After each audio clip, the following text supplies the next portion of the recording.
गुन्हेगारी जगताचा जो घेतो वेध तोच खरा गुन्हे शोध।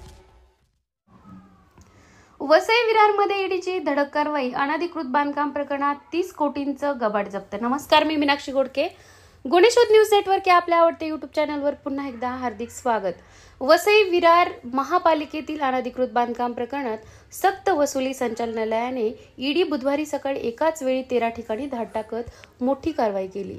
या कारवाईत महापालिकेचे मुख्य वास्तुरचनाकार YS रेड्डी यांच्या निवासस्थानी 8 कोटी 6 लाख रुपयांची रोकड आणि 23 कोटी 25 लाख रुपयांचे सोने हिऱ्यांचे दागिने जप्त करण्यात आले। या छाप्यामुळे प्रशासन आणि राजकीय वर्तुळात एकच खळबळ उडाली आहे। ईडीने वसई, नालासोपारा, हैदराबाद आणि मुंबईतील विविध ठिकाणी केलेल्या छाप्यांतून अनेक महत्त्वाची कागदपत्रे, व्यवहारांची नोंद आणि आर्थिक पुरावे जप्त केले। विशेष म्हणजे 2009 पासून नालासोपारा पूर्वेकडील डम्पिंग ग्राउंडच्या जागेवर उभारलेल्या 41 अनधिकृत इमारतींच्या अनुषंगाने ही चौकशी सुरू करण्यात आली होती। मुंबई उच्च न्यायालयाच्या आदेशानुसार जानेवारी 2025 मध्ये या इमारती पाडण्यात आल्या होत्या।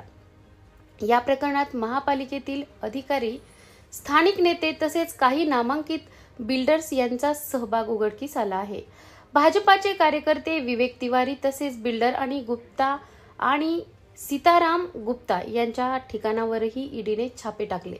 मात्र विवेक तिवारी यांनी आपल्या या प्रकरणाशी कोणतीही संबंध नसल्याचे स्पष्ट केले आहे। या कारवाईचा राजकीय परिणामही होण्याची शक्यता आहे। आगामी वसई विरार महापालिका निवडणुकांच्या पार्श्वभूमीवर ही कारवाई सुरू झाल्याचे स्थानिक राजकारणात मोठा भूकंप होण्याचे चिन्ह आहे।